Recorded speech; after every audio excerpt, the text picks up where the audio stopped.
बहुत सी चीजें आप लोगों के साथ रखा था, आपके सामने पर वक्त की किल्लत है। बहुत कम वक्त में जो है बहुत से बातें कहनी है।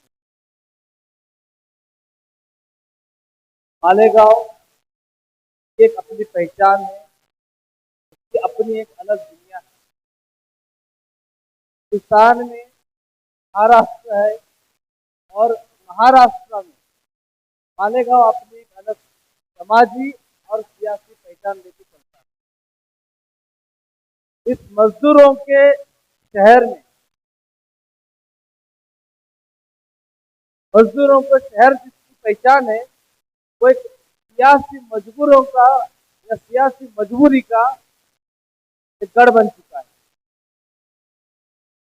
अभी कुछ दिनों में एक हो सकता है एक आध महीना भी ना हो, यहाँ पे कारपोरेशन इलेक्शन आने वाले हैं।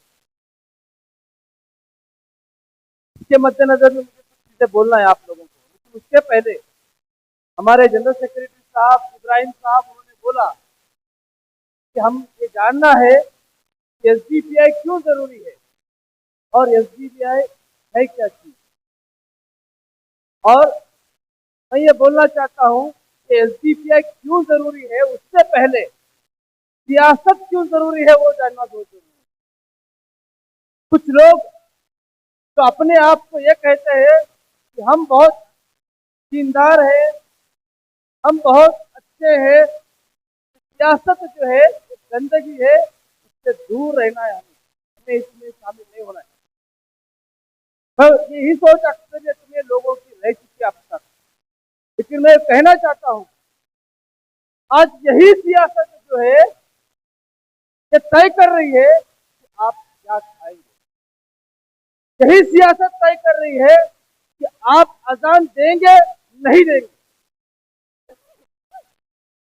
यही सियासत तय कर रही है कि आपके बच्चियां हिजाब पहन के कॉलेज जाएगी नहीं। यही सियासत तय कर रही है कि आप जो है गैरों के बीच में बिजनेस करेंगे नहीं करेंगे। और यही सियासत की जरूरत कर रही है कि अगर आपको कुरान पढ़ना है तो हिंदुस्तान में नहीं रहना। अभी चंद दिन पहले एक आमदार ने बोला, लोड़ा नाम है उनका, अगर हिंदुस्तान में रहना, कुरान अगर पढ़ना है तो पाकिस्तान जाना है। कहने का मकसद ये है कि सियासत आपके घर में दाखिल हो चुकी है। ना सिर्फ घर में, यहाँ तक कि आपका निकाह कैसे होगा ये सियासत तय करना चाहती है। आप किस तरीके से अपने वारिसीन को बंटवारा करना चाहती है, सियासत तय करना चाहती है। ये सियासत तय करना चाहती है कि आप आपके बीवी को तलाक कैसे देंगे।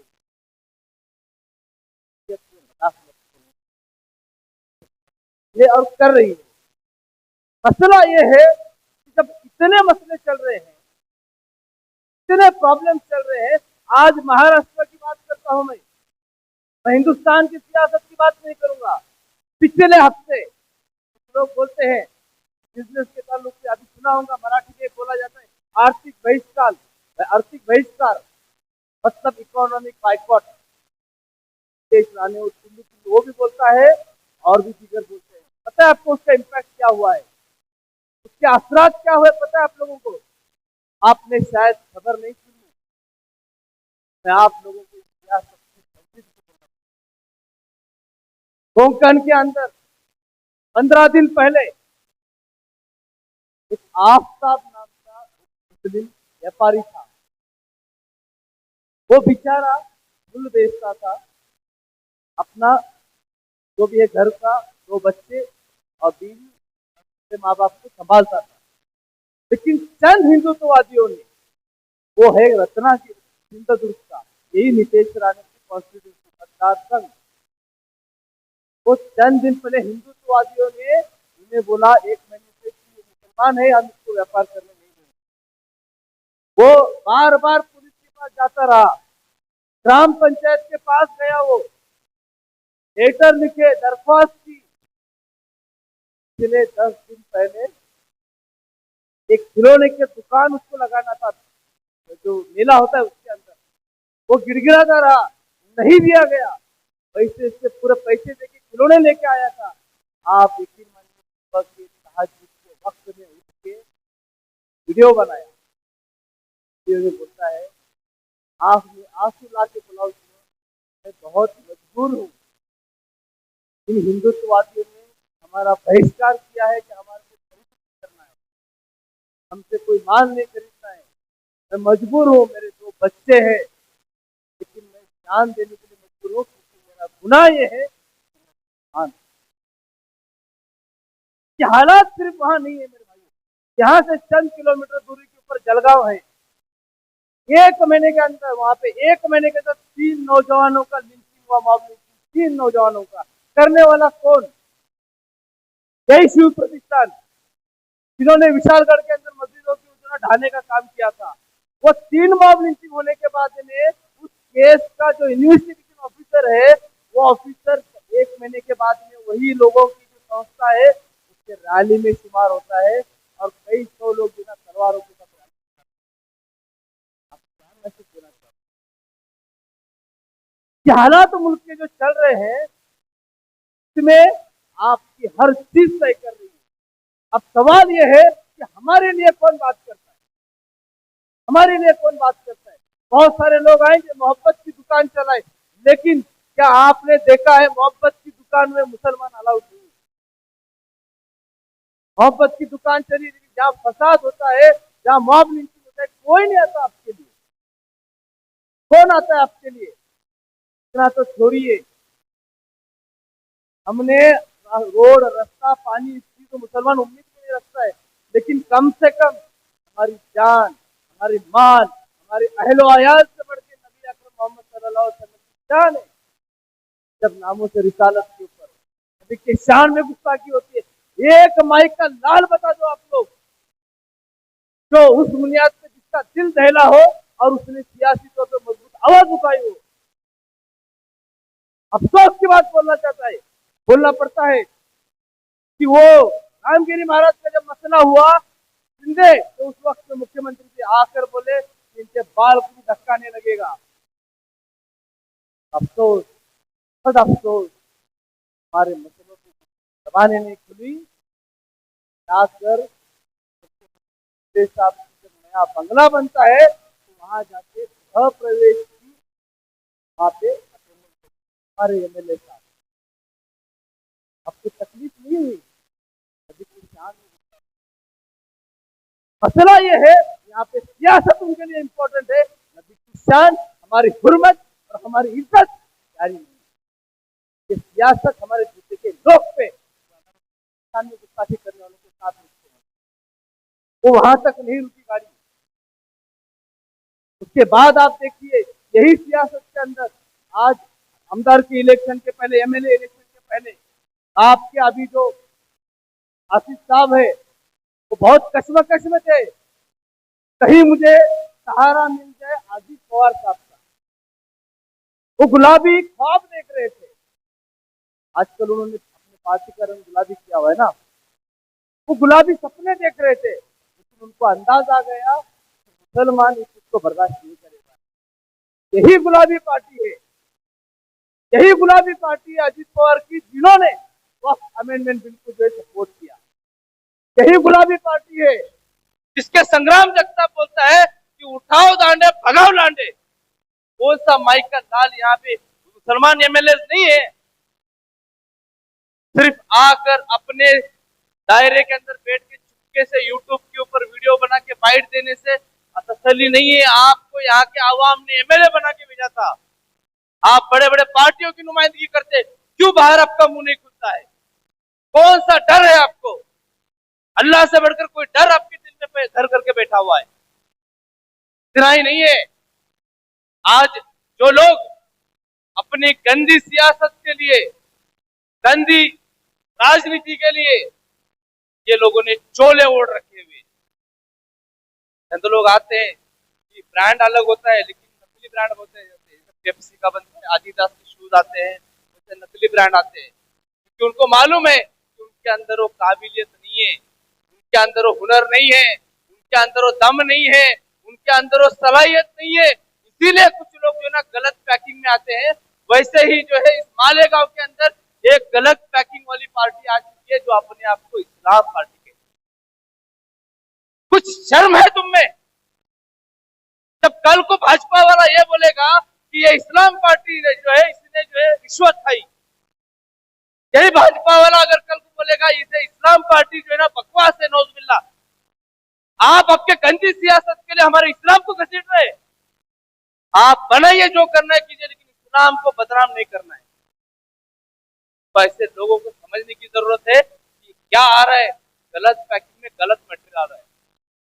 सिर्फ उतना ही नहीं है, आप लोग भोले भाले हैं, किसी का नाम शरीफ होने से वो शरीफ नहीं बनता है, किसी का नाम मुस्तकीम होने से वो सिरातुल मुस्तकीम पे नहीं होता है।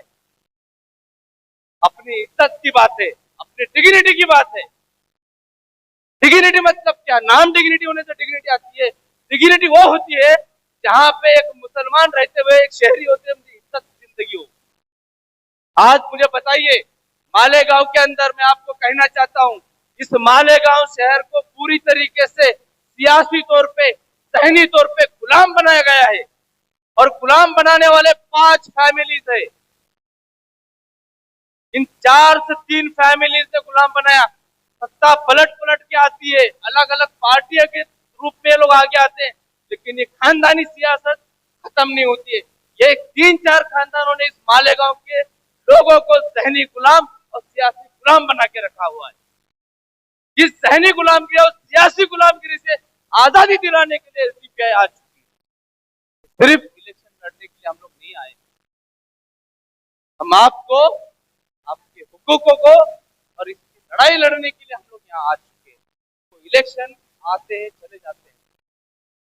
ये जो सहनी गुलामगिरी यहाँ पे थोपी गई है, लड़ने के लिए आए। कुछ लोग फिक्र करते हैं कि एसडीपीआई वाले कितने लोग हैं, क्या लोग हैं, इतने हैं ना, अल्हम्दुलिल्लाह मर्द लोग और लड़ने की हिम्मत रखते हैं। कुछ लोग बोले आपने क्या काम किया?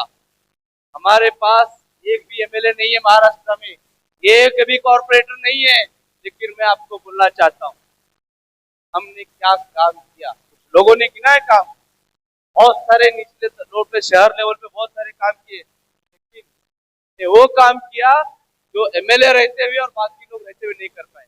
क्या आप लोगों ने विशालगढ़ के मस्जिद को डिमोलिश होते हुए नहीं देखा? गिराते हुए वीडियो देखा था कि नहीं देखा था? पता है ना, जाने वाला जो था ना रवि पड़वल, सलाखों के पीछे जाने वाली सीपीआई। इसके पहले मॉब लिंचिंग, तो इसके पहले जो लड़ते थे मोहसिन मर्डर केस, इंडिया की पहली मॉब लिंचिंग केस, उस मॉब लिंचिंग के अंदर जो आरोपी था धनंजय देसाई, जो हिंदू राष्ट्र का ये था, उसको 5.5 साल जेल में सड़ाने वाली सीपीआई। हमारे नबी के शान में कुरान के तौहीन करते हुए एक मूवी आई थी, हम दो हमारे 12। मूवी के डायरेक्टर्स, उसके टीम और मूवी को पूरा बर्बाद करने वाले, अगर केसेस डाल के सुप्रीम कोर्ट तक लड़ाई लड़ने वाले, वो एसडीपीआई।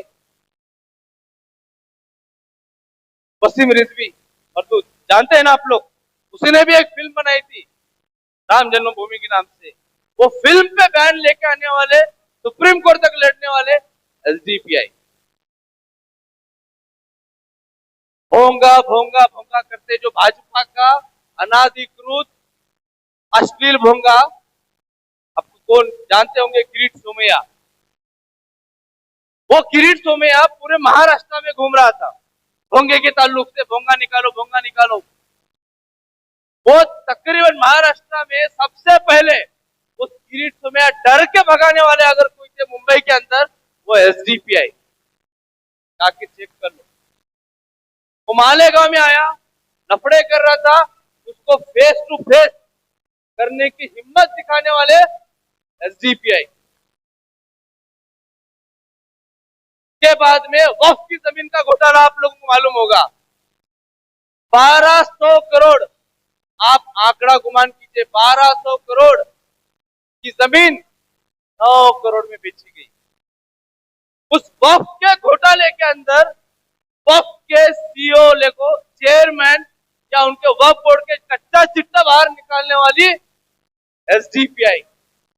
और उसके चलते वक्फ के चेयरमैन साहब ने हमारे पे केस की, बोले हमारा नुकसान हुआ, एसडीपीआई ने हमारा वक्फ का घपला बाहर निकाली, ये सब चीजें की, हमारी बदनामी हो रही, बोल के 10 करोड़ 55 लाख की केस मुझ पे की गई। किस वजह से की गई? वक्फ का घपला बाहर निकाला। गरीब मुसलमानों को 3 से 4 लाख का लोन मिलता था बगैर ब्याज का। वो पूरा पैसा खाने वाले राष्ट्रवादी लोगों का पूरा डॉक्यूमेंट पुरावे के साथ में, यहाँ तक कि वो महामंडल ने महाराष्ट्र के जो गरीबों को लोन मिलना चाहिए था, गरीब बच्चों को जो रोजगार करना चाहते हैं, सरकार की तरफ से लोन मिलता था, ये लोगों ने क्या किए? मटका चलाने वालों को इन्होंने लोन दिए और गिरवी बोल के इन्होंने मस्जिद की वक्फ की जमीन गिरवी रखी। उनको सजा दिलाने के लिए कोशिश करने वाले, उनको पूरा एक्सपोज करने वाले अगर महाराष्ट्र में कोई है जिसके तहत में यहाँ का माइनॉरिटी मिनिस्टर चेंज हुआ, वो मिनिस्टर चेंज करने की ताकत रखने वाली सीपीआई। क्या गिनाऊं आपको? हम बहुत कुछ है। आज हमारे पास एक कॉर्पोरेट नहीं रहते हुए कौम मिल्लत के लिए करने वाले हम जो लोग वक्फ के बहुत सारे कॉन्फ्रेंसेस लिए गए, अलग अलग जगह वक्फ के कॉन्फ्रेंस लिए गए। क्या आप लोगों को मालूम है? मुझे वो पार्टी का नाम बताओ जो अल्लाह के घर के हिफाजत के लिए रास्ते पे आके लड़ी हो। वो वाहिद पार्टी है। यहाँ एसडीपीआई ने महाराष्ट्र के अंदर 7 से 8 जगह केसेस हो गए उनके लोगों के ऊपर, लेकिन प्रोटेस्ट करने वाली वक्फ अमेंडमेंट को बिल को रास्ते पे लड़के अपोज करने वाली सिर्फ एसडीपीआई थी। और ये बोलना चाहता हूँ, वक्फ का प्रोटेस्ट किया के लिए हमारे पदाधिकारियों के ऊपर 30 पार की नोटिस निकाले गए। अल्हम्दुलिल्लाह ये नोटिस, ये केसेस मेडल है हमारे लिए, क्योंकि हमने चोरी चकारी नहीं की, हमने किसी का पैसा नहीं खाया। अफसोस की बात है, मालेगांव के अंदर खाए ना बहुत कुछ खाए, कम से कम जो ड्रेनेज में से जो नापा की जाती है ना, वो ड्रेनेज का पैसा तो छोड़ते, ये सबने खाया हुआ है पैसा। वो कई 100 करोड़ का घपला है। एसडीपीआई इंशाल्लाह उसको एक्सपोज करेगी और हम लोग आगे भी इंशाल्लाह उनको सामने लेके आएंगे। ना सिर्फ उसका, मैं आपको बोलते चलूं, आने वाले चंद दिनों के अंदर, जैसे आप लोगों ने सुना होगा अजीत पवार के लड़के पार्थ पवार ने एक बहुत बड़ा जमीन का घोटाला किया पुणे के अंदर, सुना है आप लोगों ने? कई 100 करोड़ की जमीन लिए, उसका टैक्स ही नहीं भरे। मैं आपको बोलते चलूं, तो आपने इसके पहले वक्फ के ताल्लुक से जो सुना है ना, 1200 करोड़ की जमीन 9 करोड़ में बेची गई। उस मसले के अंदर का क्या रोल है, इंशाल्लाह 2 या 3 दिन पेपर के साथ में आएंगे और उनके पूरे कपड़े फाड़ के बताएंगे किस तरीके से वक्फ की जमीनें लूट रही है। सबूत पूरे है, सबका नंबर आएगा, सबका नंबर आएगा, लड़ेंगे। कहने का मकसद ये भाइयों, यहाँ पे कब तक आप लोग खानदानी सियासी लोगों के हम लोग गुलाम बनते रहेंगे? क्यों हमें वो लोग नहीं चाहिए जो हमारी बात करे, जो हमारे मसलों पे बात करे? यहाँ मजदूर लोग हैं, वो बेचारे रोज जाते हैं, कमा के खा के आते हैं, उनके भी तो मसले हैं। अरे हमको कम से कम स्कूल अच्छे से दे दो, पढ़ने के लिए स्कूल दे दो। जो वाहिद और माशाअल्लाह कॉर्पोरेशन है यहाँ पे, जो मुसलमान बच्चों को पढ़ने के लिए स्कूल खोलने के बजाय स्कूल बंद कर देती है। हमसे डूब मरो। क्यों? चंद लोग है ना, 3-4 खानदान है जो घूम घूम के अलग अलग पार्टी से आते हैं और आपसे राज करते हैं। भाइयों, एक शख्स के खानदान की सियासत को मजबूत नहीं किया जा सकता। जब तक आप ये करते रहेंगे ना, ये चाहेंगे कि आप जो है ना प्रॉब्लम में रहो, वो चाहते हैं कि आपके मोहल्ले के सामने गटर बहे, वो चाहते हैं कि आप उनके पास हमेशा जाते रहो। अगर मालेगांव को अगर आजादी चाहिए, मालेगांव को अगर तरक्की चाहिए, भाइयों और बहनों याद रखना, आपको इस सियासी गुलामी से बाहर आना पड़ेगा। और ये जो बैठे हुए ना ठेकेदार बनके, उनको उखाड़ फेंकने की जरूरत है। हमें, जैसे हमारे जनरल साहब ने बताया, जो सोच रखता है ना, हमको सोच रखने वाले जहनियत सियासी जहन रखने वाले और लड़ने की सिफात रखने वाले लोगों को देने की जरूरत है। क्योंकि आज की जो सियासत हुई है ना, पूरा हिंदुस्तान का पार्लियामेंट का अगर चुनाव रहेगा तो भी मोदी जी क्या बोलते हैं, मंगलसूत्र, मोगल, ये सब बातें करते हैं। कि आज की सियासत के ऊपर आरएसएस का पूरा इस पे लोड है और कोई चार्ट नहीं है मुझे। आरएसएस जैसी आतंकी ऑर्गेनाइजेशन आज हिंदुस्तान के सियासत में दखल दे रही है। आप एक बात हमेशा याद रखिए, 7 अजूबे है दुनिया में। कितने? 7 अजूबे है। अगर आपको कोई आरएसएस का बंदा अगर देशभक्त नजर आए ना, याद रखना वो दुनिया का 8वां अजूबा होगा। क्योंकि ये नस्ल ऐसी है इसके अंदर देशभक्त हो ही नहीं सकता है। देशभक्ति तो हमारे अंदर कि हमने, हमारे उलमाओं ने जो है ना, तकरीबन 30 से 40 हजार उलमाओं ने ब्रिटिश के खिलाफ लड़ते लड़ते फांसी के सूली पे चढ़े हुए। और इनकी तारीख क्या है? 60 रुपए अंग्रेजों की भीख लेके जिंदगी गुजारने वाले ये लोग आज आके हमें पूछते हैं कि ये बांग्लादेशी है, रोहिंग्या है, सर्टिफिकेट। ये तोतला ना सिर्फ इनके कैरेक्टर खराब है, जाके देख लीजिए नंगे वीडियो बनाने वाला ये किरीट तुमिया, ये आके हमको पूछेगा हम शहरी है कि नहीं। क्या औकात हमने दिखा दी थी उसको अपोज करके, और आगे भी ना सिर्फ दिखाएंगे, इंशाल्लाह कोर्ट में लड़ेंगे। कहने का मकसद ये भाइयों, सिर्फ एक आग के नाम दिखा के, इस्लाम के नाम पे या फिर मुसलमानियत दिखा के, दीनदारी दिखा के वो आप वोट में मत बदलो भाइयों। ये मालेगांव को तय करना है क्या उनके हालात बदलना है या नहीं बदलना है। क्या ये लोग 5 साल इसके पहले एमएलए नहीं थे ना?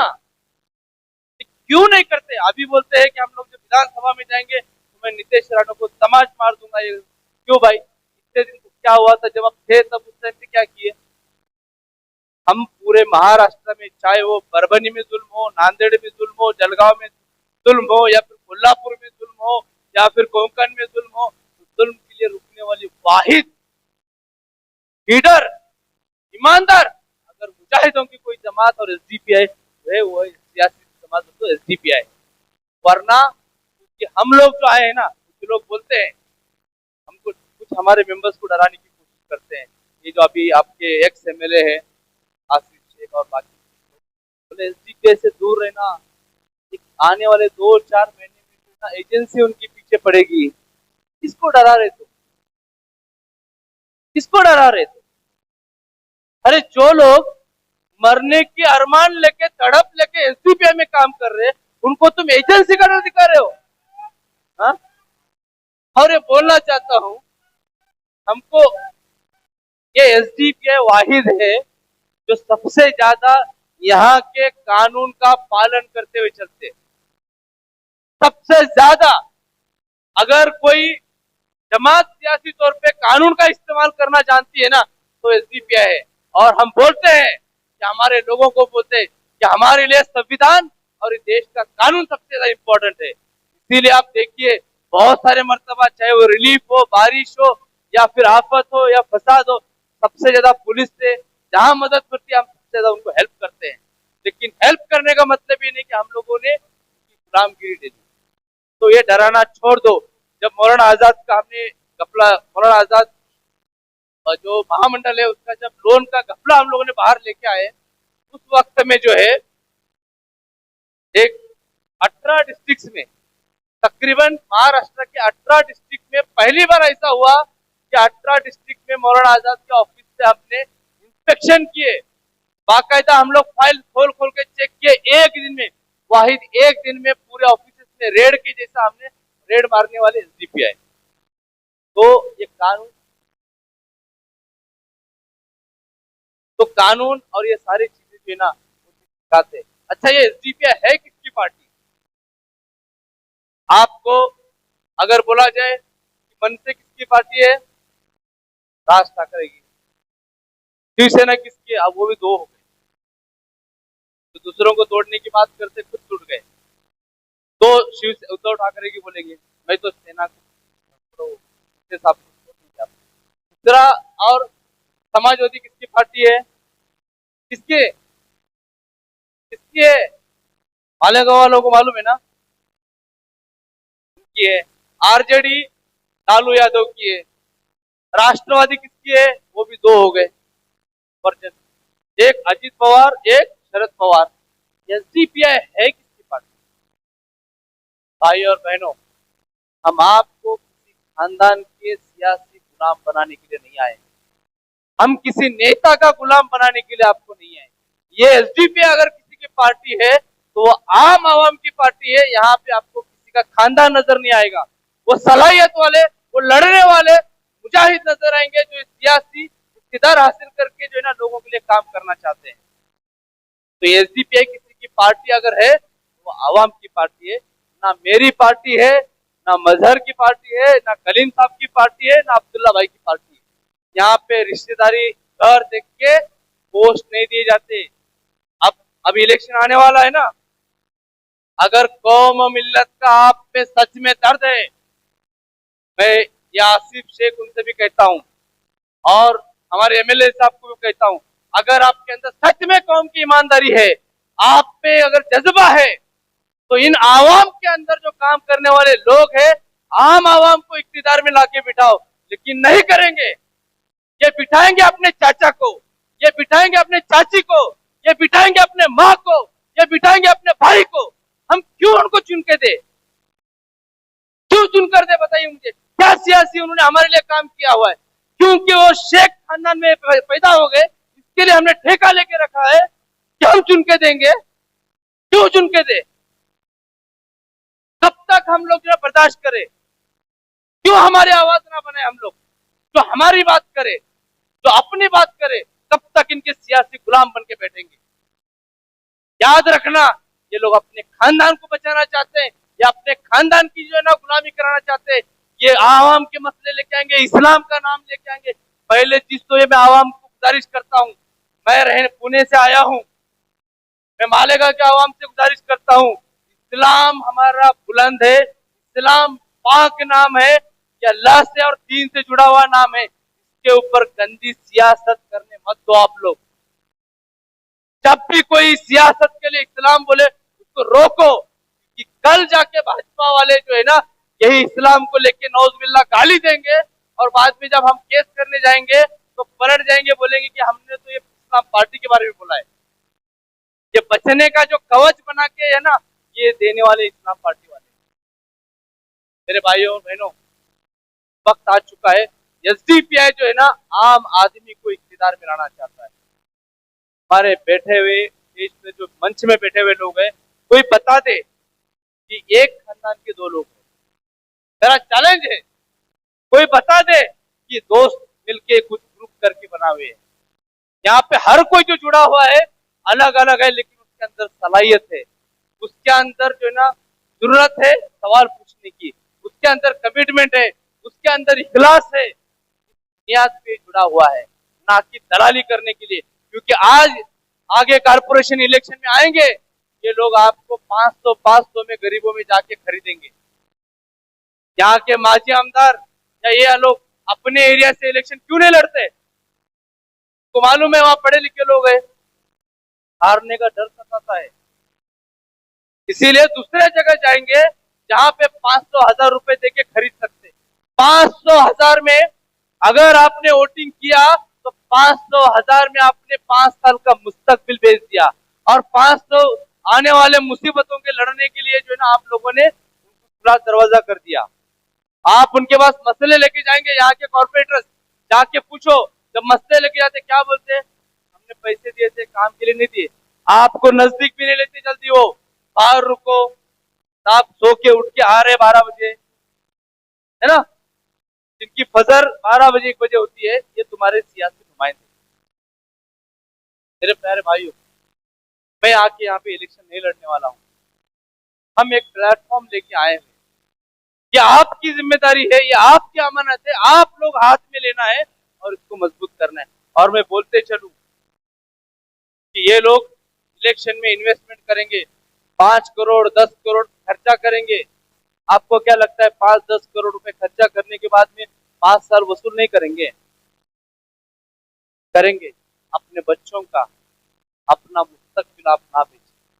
और एक बात तो आप लोग मालेगांव के लोगों ने एक जहन में रखना चाहिए, मालेगांव वो शहर है, मालेगांव वो शहर है जहां से वो अगर लीडरशिप अगर खड़ा कर देना, वो पूरे महाराष्ट्र के मुसलमानों की नुमाइंदगी कर सकता है। ये उतनी इसके अंदर कैपेसिटी है, लायक ये शहर है। आपने सुना होगा कि बहुत सारे लोगों की दुनिया में एक मशहूर बंदा है, उसका नाम है सुपरमैन, जो लोगों के मसले सॉल्व करते फिरता था। मालेगांव वालों ने अपना सुपरमैन बना दिए थे। मैं आप लोगों से गुजारिश करता हूं कि आप लोग वो सुपरमैन बनाओ जो महाराष्ट्र के मुसलमानों के मसले सॉल्व करने वाला बने।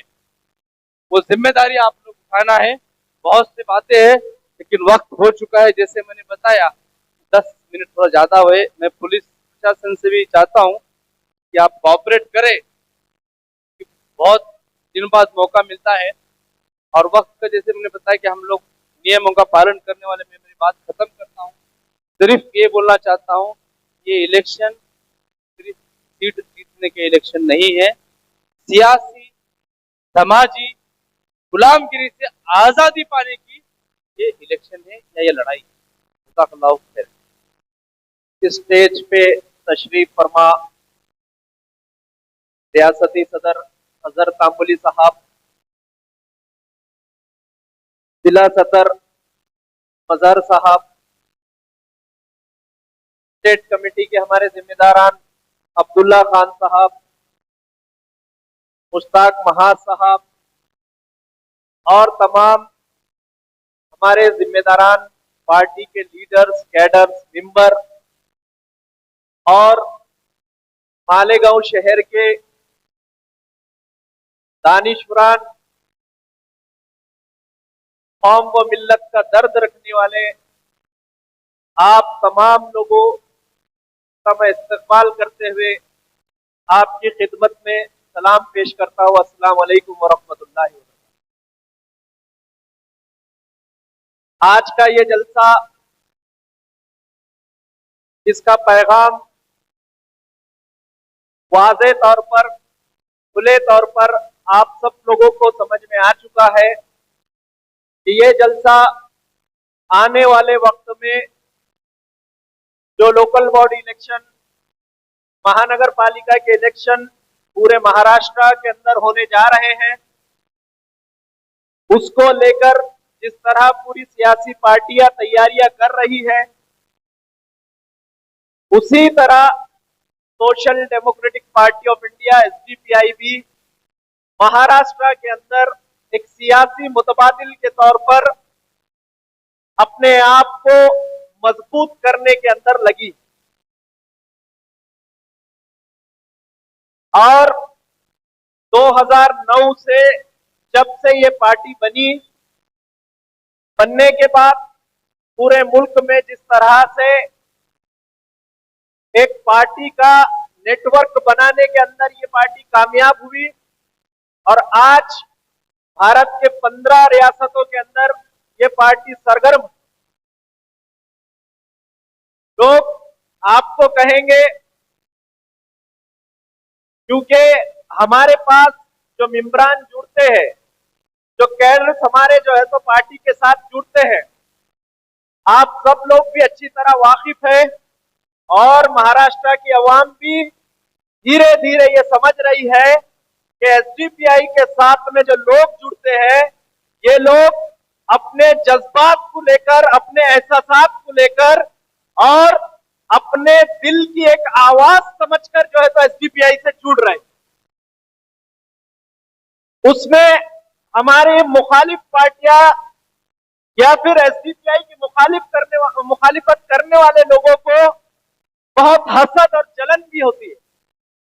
वो बोलते हैं, भाई एसडीपीआई को आप ऐसे बता रहे हो जैसे जो है तो ये कोई नया दीन है या कोई जो है तो आसमान से उतरा हुआ अल्लाह का कलाम है। नऊज़ बिल्लाह, हमने कभी ऐसा दावा नहीं किया और इंशाअल्लाह आगे भी कभी नहीं करेंगे।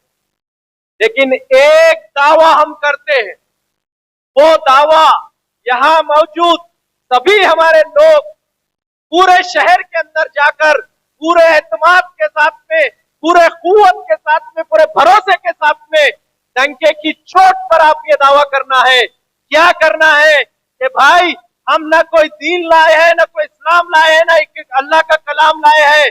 हाँ, हम लाए हैं, एक मकसद लेके आए, और वो मकसद भारत की किसी पार्टी के अंदर नहीं है। अल्हम्दुलिल्लाह, वो मकसद सिर्फ social democratic party of India SDPI का है। क्या मकसद है? मकसद है इस मुल्क को इंसाफ के बुनियाद पर दोबारा तामीर करना। क्या मकसद है? इस मुल्क में रहने वाला हर एक बाशिंदा बराबरी के साथ, मुकम्मल आजादी के साथ जो है तो अपने हक का दावा करना। क्या मकसद है?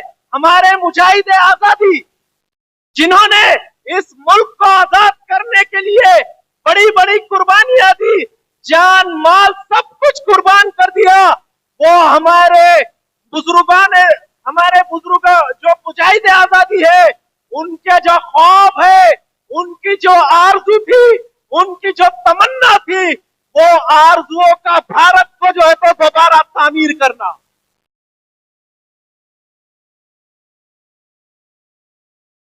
जिम्मेदारी किसकी? वो जिम्मेदारी को बेदार कराना। किसकी जिम्मेदारी है ये जिम्मेदारी उन लोगों की है जिनको कहा गया है कुंतुम खैरा उम्मत, तुम बेहतरीन उम्मत हो जो लोगों की नफारिसानी के लिए निकाले गए हो। हम पहुंचाएंगे लोगों को फायदा, हम पहुंचाएंगे लोगों को, हमसे जो है तो फायदा पहुंचाएंगे। हम जो है तो अमन, सुकून, चैन की हवा को जो है तो फैलाएंगे पूरे मुल्क के अंदर। कल दिल्ली के अंदर बम धमाका हुआ 2 दिन पहले। एसडीपीआई को अच्छी तरह समझिए, और क्यों पूरे मुल्क के अंदर एसडीपीआई को मजबूत करना है उसको अच्छी तरह समझना है। एसडीपीआई का अभी जैसे जैसे काम बढ़ेगा वैसे वैसे हमारा तजुर्बा है, हमारा सामने जो हालात है वो हालात की बुनियाद पे हम आपको बताते। आपके शहर के अंदर अच्छे अच्छे लोग, समझदार लोग, जिनके सामने जो है तो अलग अलग जो है तो जिम्मेदारियां है, जिनको जो है तो बाशऊर कहा जाता है, जिनको समझदार कहा जाता है, वैसे लोग कहेंगे एसडीपीआई के पीछे क्यों वोट बर्बाद कर रहे हो। एसडीपीआई को मजबूत करने या उनको वोट करने से कोई फायदा नहीं होने वाला। ये पार्टी को कौन पहचानते हैं? ये पार्टी से क्या होने वाला? ये सब कुछ बहुत जल्द शुरू होने वाला है, बहुत जल्द शुरू होने वाला है। अरे भाई, बिहार के अंदर पूरा देश का मुसलमान, पूरे मुल्क के मुसलमान ने जो है तो आंखों से देखा कि अलग अलग पार्टियां, चाहे वो जनता दल की पार्टियां हो, कांग्रेस की पार्टी हो, एआईएमआईएम हो, समाजवादी पार्टियां हो, वो पार्टियों के हमारे अपने समाज के लोग, मुसलमान लोग, अपने आप को समझदार मुसलमान लोग कहने वाले लोग स्टेज के ऊपर जाकर इंतशार का ऐसा मिसाल कायम करे उन्होंने, जिसको देखकर, उनकी तकरीरें सुनकर हमको शर्म महसूस हो रही थी। अस्सलाम वालेकुम रहमतुल्लाहि व बरकातहू। आज के इस प्रोग्राम के सदर जनाब अब्दुल्ला इंजीनियर साहब,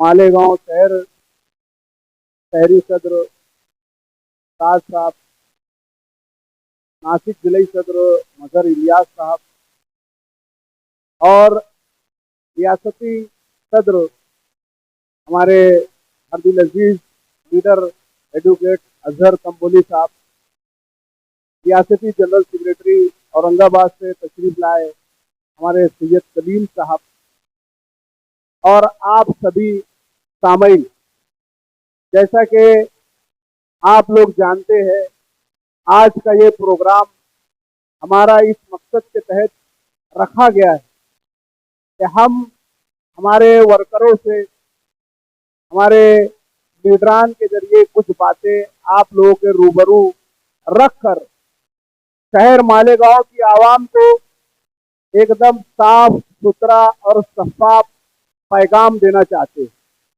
हम ये पैगाम देना चाहते हैं कि मालेगांव शहर में अब तक महानगर पालिका में जितनी भी सियासी पार्टियों ने इक़्तिदार हासिल किया है, वो सभी पार्टी के लीडरान ने मालेगांव शहर की आवाम के मसले मसाइल पर कभी तवज्जो नहीं दी। आप जानते हैं, अंडरग्राउंड ड्रेनेज का काम शुरू हुआ, किस तरह से पूरे शहर की आवाम परेशान रही। आप ये जानते हैं, जहां जहां अंडरग्राउंड ड्रेनेज का काम हुआ, वहां वहां पर शहरियान को हादसात का सामना करना पड़ा।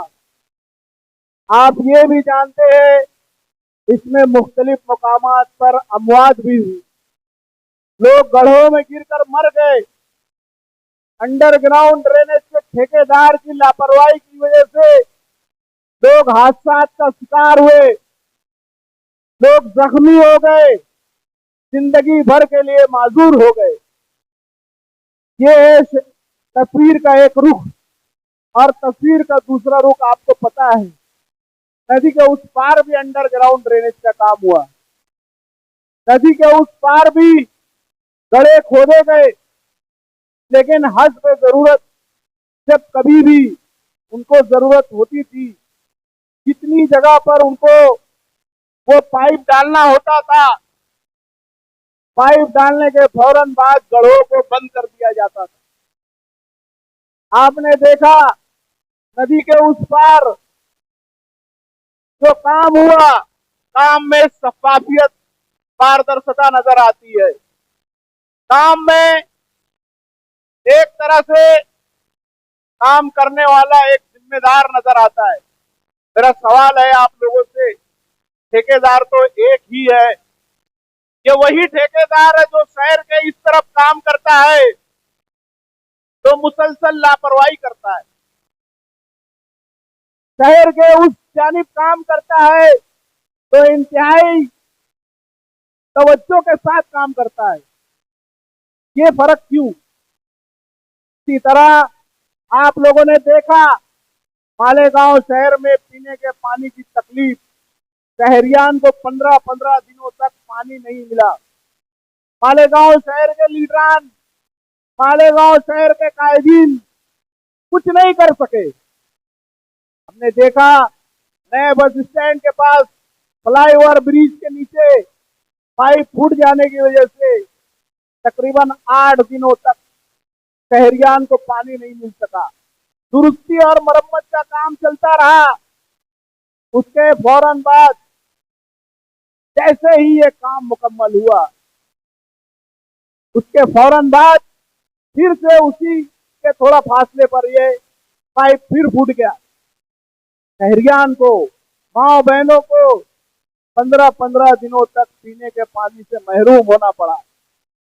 शहर के लीडरान खामोश, कारपोरेशन पर और इंतजामिया पर इनकी जरा भी पकड़ नहीं। हमने देखा, जन्म दाखिले के मामले में शहर मालेगांव की ऐसी आवाम जो मराठी जुबान से नावाकिफ है, मराठी उनको आती नहीं है। जन्म दाखिले मामले में क्या हुआ, इन्होंने एजेंट के जरिए जन्म दाखिले बना लिए, और जन्म दाखिले बनाने के बाद किसी ने 2 जन्म दाखिले बनाए, किसी ने 3 जन्म दाखिले बनाए। एजेंट की लापरवाही की वजह से आज दर्जनों लोग जेल की सलाखों के पीछे बंद है, कोई उनका पुरसान हाल नहीं है। एसआईटी का गठन हो गया, और एसआईटी के गठन होने के बाद हमने देखा शहर मालेगांव की आवाम को किस तरह परेशान किया गया। कौन कायदीन है जो मालेगांव शहर की वो आवाम जो आज जेल की सलाखों के पीछे बंद है, उनको रिहाई के लिए मालेगांव शहर के नुमाइंदों ने क्या रोल अदा किया? क्या कारकर्दगी अदा की? हमने उस वक्त भी कहा था जब ये सरगर्मी शुरू हुई, जनवरी में एसआईटी का गठन हुआ, पूरा साल निकल गया, 11 महीने हो गए, लोग जेल की सलाखों के पीछे बंद है।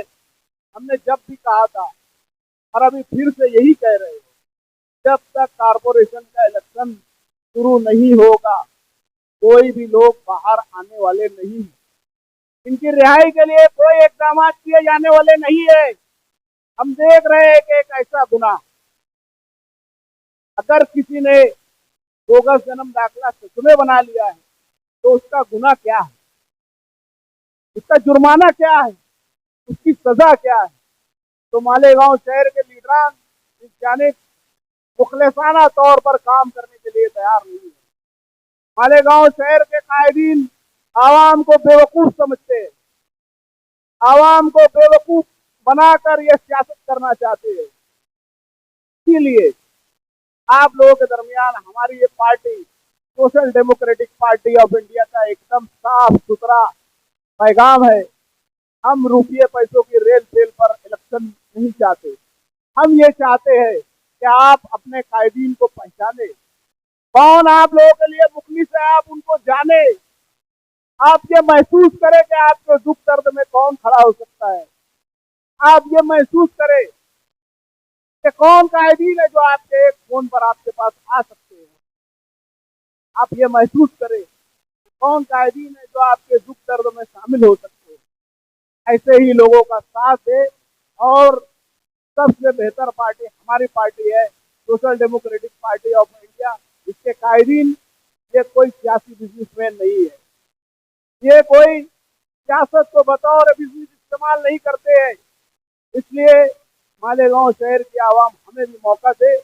यही सारी बातें आप लोगों के साथ सामने रखने के लिए मैं यहाँ पर आया था। बहुत बहुत शुक्रिया। मैं बहुत ही मुख्तसर वक्त में अपनी बात आप लोगों के दरमियान रखना चाहूँगा कि आज मालेगांव शहर के अंदर जिस तरीके की सियासत हो रही है या जिस तरीके की बेमकसद सियासत हो रही है, एक दूसरे के ऊपर इल्ज़ाम तराशियाँ करना और काम, डेवलपमेंट, तालीम, रोजगार, इन सारे हकीकी मुद्दों से हट करके अपने जाती झगड़ों में आवाम को उलझा करके शहर की सियासत हो रही है। अभी जल्द ही इलेक्शन आने वाला है। तमाम पार्टी के लोग बड़ी बड़ी गाड़ियों में जो घूमते हैं, जिनका कोई जरिया रोजगार किसी को पता नहीं है, जल्द ही आपके दरमियान में आएंगे और 1000 करोड़ का बजट रखने वाली कारपोरेशन के जरिए वो सुनहरे ख्वाब आपको दिखाएंगे और आपका वोट लेकर फिर 5 साल के लिए गायब हो जाएंगे। मैं आज इस स्टेज के जरिए से आप तमाम लोगों को और इस मालेगांव शहर की आवाम को ये पैगाम देना चाहता हूँ, ये मकसद हमारा वाज़े करना चाहता हूँ कि आज फिरौनियत के इस दौर में, पैसे की रेल पेल वाले इलेक्शन के इस दौर में, अपनी जाती मफाद के साथ, फिरका परस्तों के साथ गठजोड़ करने वाले सियासी लीडरान के इस दौर में अगर हम मालेगांव शहर के अंदर अपनी जान, अपना माल, अपना वक्त लगा करके शहर के अंदर सियासत कर रहे हैं तो हम ये पैगाम देना चाहते हैं कि जी हाँ, सियासत में अच्छे लोग होते हैं, नंबर 1। दूसरा ये कि social democratic party of India का कोई भी कैडर, कोई भी मेंबर या कोई भी वर्कर ऐसा बिल्कुल भी नहीं है कि अपना काम धंधा, अपना रोजगार ना करते हुए सिर्फ सियासत करता है। इस स्टेज पर मौजूद तमाम लोग या सामने बैठे हुए हमारे कैडर सब अपना काम धंधा करने के बाद, अपना रोजगार हासिल करने के बाद इस शहर की तरक्की के लिए, इस मुल्क की तरक्की के लिए और पसमानदा तबकात के लिए, हमारी कौम की फलाह बहबूद के लिए काम करना चाहते हैं। हम ये पैगाम देना चाहते हैं और हम ये बताना चाहते हैं कि अगर अखंड भारत पर राज करने वाला इकलौता हुक्मरान औरंगजेब आलमगीर रहमतुल्लाह अलैह अगर पूरे हिंदुस्तान पर हुकूमत करके टोपी सीकर अपना घर चला सकते थे, तो इतने अजीम हिंदुस्तान के एक छोटे से शहर के नगर सेवक रहते हुए हम अपना रोजगार करके मालेगांव शहर की तरक्की और मालेगांव शहर के लोगों की फलाह बहबूद के लिए काम करेंगे। यही हमारा पैगाम है।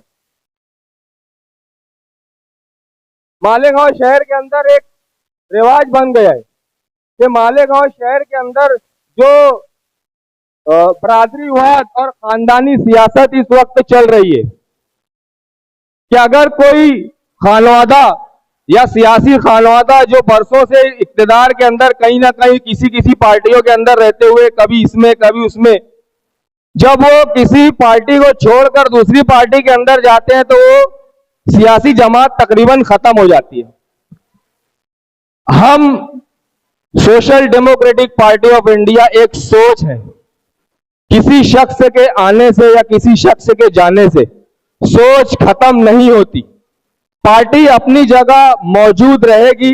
हम हो सकता है कि आज नहीं तो कल इस दुनिया से ही चले जाएंगे, मगर जो बीज मालेगांव शहर के अंदर हमने ईमानदाराना, तरक्की पसंद और ईमानदार सियासत का इस शहर के अंदर लगाया है, वो हमारे मरने की बाद भी इंशाअल्लाह जिंदा रहेगा और इसका फल हमारी आने वाली नस्लों को मिलता रहेगा। शुक्रिया, जज़ाकल्लाह।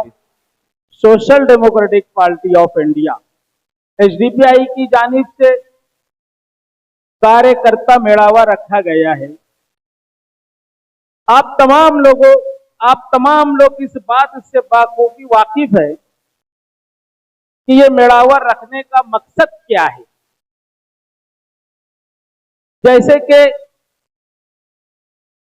शहर में सियासी माहौल गर्म है, शहर की वो तमाम पार्टियां अपने अपने तरीके से आवाम के बीच जाकर के अपनी बात रख रही है। मैं यहां आए हुए तमाम लोगों से गुजारिश करूंगा, अपील करूंगा कि आप अपने दिल में एक जगह बना ले कि आप यहां से जो बातें लेकर के जाएंगे, ये बातों को यहां से सुनकर जाने के बाद आपको भूलना नहीं है। आप अपने दिल में जगह बना ले, क्योंकि हम बहुत सीरियस और बहुत अहम मौजू के ऊपर आज हमने एसडीपीआई ने ये प्रोग्राम रखा है। शहर के सियासी हालात से आप बाखूबी वाकिफ है। अब मालेगांव शहर में शेख रशीद साहब के इंतकाल के बाद मालेगांव शहर में अब कोई सियासी लीडर नहीं है। यहां पर जो लोग सियासत कर रहे हैं, ये वो तमाम लोग हैं जो सियासी बिजनेसमैन है। और अल्हम्दुलिल्लाह इस चीज को महसूस किया कि अब मालेगांव शहर को सही सिमत में सियासत की तरफ ले जाना है, और ये काम एसडीपीआई के ये नौजवान करने वाले हैं। एसडीपीआई की बुनियाद जब इस शहर में रखी गई तो यूं ही नहीं रखी गई, बहुत सोच समझकर, बहुत दानिशमंदों के साथ बैठकर मशवरे के बाद एसडीपीआई का झंडा यहां लहराया गया। अब यहां बैठे हुए कई लोगों के लिए एसडीपीआई का नाम नया होगा, एसडीपीआई का झंडा नया होगा। कई लोगों ने इस झंडे को देखा नहीं होगा। हिंदुस्तान के अंदर 3000 से ज्यादा पार्टियां रजिस्टर है। एसडीपीआई नेशनल लेवल की रजिस्टर पार्टी है। एसडीपीआई हिंदुस्तान की किसी भी सियासी जमात ने, किसी भी सियासी पार्टी ने ये नारा नहीं दिया जो नारा हमारा है, भूख से आजादी, खौफ से आजादी। एसडीपीआई का नारा है, हर मजलूम हमारा है।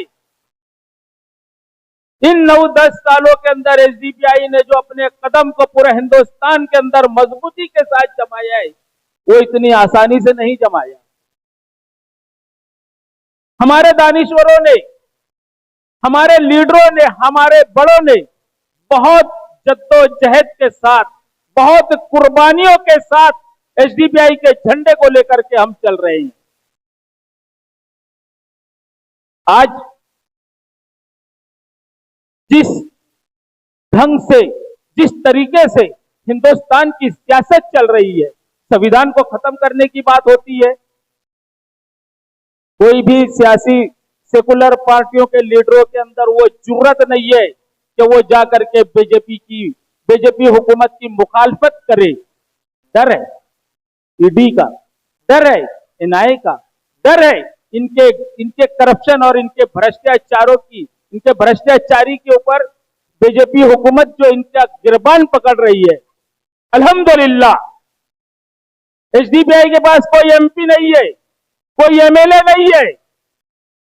लोकल बॉडी के हमारे पास कारपोरेटर भी है, मेयर भी है, मगर जहां पर भी है वहां पर वो अपनी शनाख्त के साथ और कॉलर टाइट करके अपने सत्ता का राज ले रहे हैं और चुन के जाने के बाद वहां की आवाम को उसका पूरा पूरा फायदा दे रहे हैं। आने वाले वक्तों में हम वो सारी चीजें बड़े बोर्ड के साथ हम टीवी के ऊपर आप लोगों को हमारी कारकर्दगी बताने वाले हैं। अभी हमारे मेहमान आ चुके हैं, बहुत तफसील से आप लोगों को समझाने वाले हैं कि एसडीपीआई की जरूरत क्यों है। आप लोगों ने देखा आज इस शहर के अंदर जिस ढंग से सियासत चल रही है, होना तो यह चाहिए कि यहां की बुनियादी सहूलतों से मालेगांव की आवाम महरूम है। मालेगांव की आवाम को उनका हक नहीं मिल रहा है। बात कारपोरेशन के इलेक्शन की है। कारपोरेशन के इलेक्शन में हमने अपने उम्मीदवारों को मैदान में उतारने वाले हैं और हिंदुस्तान की कोई सियासी जमात इतनी जुर्रत के साथ नहीं बोलेंगी जितनी जुर्रत के साथ एसडीपीआई का कैडर, एसडीपीआई का मेंबर बोलता है। यहां पर जो लोग एसडीपीआई में जो लोग जुड़े हुए, एसडीपीआई से जो लोग लड़ रहे हैं, एसडीपीआई के साथ जो लोग हैं, अल्हम्दुलिल्लाह इन नौजवानों को मैं सलूट मारता हूं, सलाम करता हूं कि ये जान भी अपना, माल भी अपना, वक्त भी अपना लगा रहे हैं सिर्फ इसलिए कि सियासी माहौल के अंदर बदलाव आए, सियासत के अंदर चेंजिंग आए। मालेगांव शहर बुनियादी सहूलतों से महरूम है। कोई सियासी लीडर बोलने के लिए तैयार नहीं है।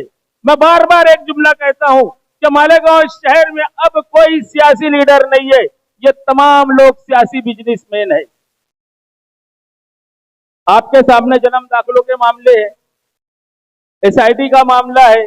मालेगांव शहर में बुनियादी अच्छी तालीम से मालेगांव शहर की आवाम महरूम है। 1000 करोड़ का बजट रखने वाली कारपोरेशन, 1000 करोड़ का बजट रखने वाली मालेगांव महानगर पालिका सही ढंग से एक महीना भी ऐसा कोई महीना नहीं गुजरता कि यहां की आवाम को रोजाना 1 दिन नागा 2 दिन नागा सही ढंग से अच्छा पानी मिले। करोड़ों रुपए का कचरे का टेंडर निकला, जगह जगह पर कचरों का अंबार, मच्छरों के फौज की बहुतान, हमारे मासूम बच्चों को मच्छर काट रही है। वाडिया हॉस्पिटल, हारून अंसारी हॉस्पिटल के अंदर दवाओं का सही निजाम नहीं है। मैं समझता हूं कि यहां बैठे हुए तमाम मीडिया के लोगों को यह बात मालूम होगी कि जब हारून अंसारी हॉस्पिटल के अंदर एक्सरे मशीन ला करके 2 साल का अरसा बीत गया था, बहुत 30 मार का लीडर है इस शहर के अंदर, किसी की जरूरत नहीं हुई मशीन चालू कराने की क्योंकि कमीशन नहीं मिल रहा था। अब्दुल्ला इंजीनियर, मुश्ताक महाज, मजहर इलियास, हमारे तमाम एसडीपीआई के लोगों ने जद्दोजहद करके उस मशीन को चालू करवाया और अल्हम्दुलिल्लाह चालू है। और जब भी जहां पर भी हमारे कानों तक ये बात आती है कि हम उस तकलीफ को महसूस करते हैं तो हम बिना सोचे समझे उस मुद्दे के ऊपर काम करने के लिए लग जाते हैं। आज इस शहर में एसडीपीआई की जरूरत क्यों है, मैं मुख्तसर में आप लोगों के सामने बता देता हूं कि एसडीपीआई अगर आपके बीच आ रही है वोट मांगने के लिए, या हम जिन लोगों के लिए भी वोट मांगने के लिए आपके बीच आएंगे, तो हमने इस शहर के अंदर वो काम को अंजाम दिया है जो इस शहर के भामटे लीडरों ने नहीं दिया। मैं आप लोगों को बताता चलूं, 40 गांव से कल्याण जाने वाली बस के अंदर 40 गांव के वो मनियार चीचा, आप लोगों ने देखे होंगे, उनकी बहुत वीडियो वायरल हुई, जिनकी ट्रेन के अंदर मॉब लॉन्चिंग हुई। उस चीज को हमने देखा और हमारे अजहर भाई, हमारे सदर साहब एडवोकेट अजहर साहब का फोन आया अब्दुल्ला भाई को कि ये शख्स की भाषा और इनकी बोली से हमको ये लगता है कि ये खानदेश पट्टे के है। मैं अब्दुल्ला भाई उनके ऑफिस में बैठ के इस चीज को सुन रहे थे और महसूस कर रहे थे कि वाकई में ये कहीं ना कहीं हमारे नजदीक का मामला है। रात में 11 साढ़े 11 बजे का वक्त तो था। मैं थोड़ी सी तफसील में जाऊंगा क्योंकि हमने जो किया है ये आप लोगों तक जाना चाहिए, क्योंकि हमारे लिए आप लोग ही वोट मांगने वाले हैं, हमारे लिए आप लोग घर घर जाने वाले हैं। आप लोगों के दिलो दिमाग में हमारी बातें होना चाहिए कि एसडीपीआई के लिए क्यों हम वोट मांग रहे हैं। 11:30 पौने 12 बजे का रात का वक्त था। उसी पीरियड के अंदर दुलिया की जमीयतुल उलमा का एक प्रेस नोट आता है कि वो बड़े मियां वो चीचा हयात है, जिंदा है, क्योंकि एक अफवाह फैल गई थी कि उनको मॉब लंचिंग में उनका इंतकाल हो गया। उसके अंदर उन बड़े मियां का, उन चीचा का मोबाइल नंबर था। उस मोबाइल नंबर पे हमने कांटेक्ट किया, मालूम पड़ा कि वो 40 गांव के कल्याण में वो जा गए थे।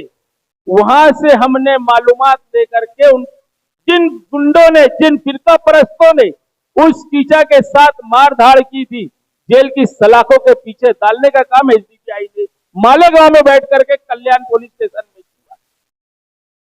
सटाना के अंदर छोटा मोटा धंधा करने वाले, छोटा मोटा गाड़ी के ऊपर भंगार बेचने वाले, फ्रूट बेचने वालों को वहां के फिरका परस्त तकलीफ दे रहे थे। हम ही लोगों ने ताल्लुका पुलिस स्टेशन से कांटेक्ट किया और वो मसले का हल निकाला। आज अल्हम्दुलिल्लाह वो लोग कर रहे हैं। आप तमाम लोग ने देखा होगा तो वो बीजेपी का एक बोबड़ा, वो 3 महीना 13 में वो मालेगांव शहर के अंदर आता, उसके पास कोई सरकारी ओहदा नहीं है, किरेट सुमैया इस शहर की नाक में दम करके रखा है उसने। हमने मौका दिया कि 1-1 लाख वोट लिए है दोनों ने, इत्तेहादुल मुस्लिमीन ने और इस्लाम पार्टी ने। एक तरफ इस्लामी लिबादा है, एक तरफ नाम इस्लाम है, और इस शहर की उम्मत मुसलमान परेशान है, बोलने वाला कोई नहीं। हमने इनका इंतजार किया, 1 बार देखे, 2 बार देखे, 3 बार देखे। हमने समझ गए कि इनके पास नाम के गुंडे हैं, इनके पास बहुत एक से एक 30 मार्का है, बहुत एक से एक सुरमा है। हमने इस चीज को महसूस किया कि इनके अंदर वो जुर्रत नहीं है कि ये बीजेपी के सरकार के सामने जाकर मुकाबला करो। हमने किरेट सुमैया का मुकाबला किया और गो बैक के नारे लगाए। ये एसडीपीआई के काम है। ऐसे अनेक बहुत सारे काम है। वक्त तो आएगा, हम सारी बातें बताएंगे। हमारे मेहमानों को, आप लोगों को सुनना है। मैं यहाँ पर अपनी बात खत्म करता हूँ। खुदा हाफिज। जय।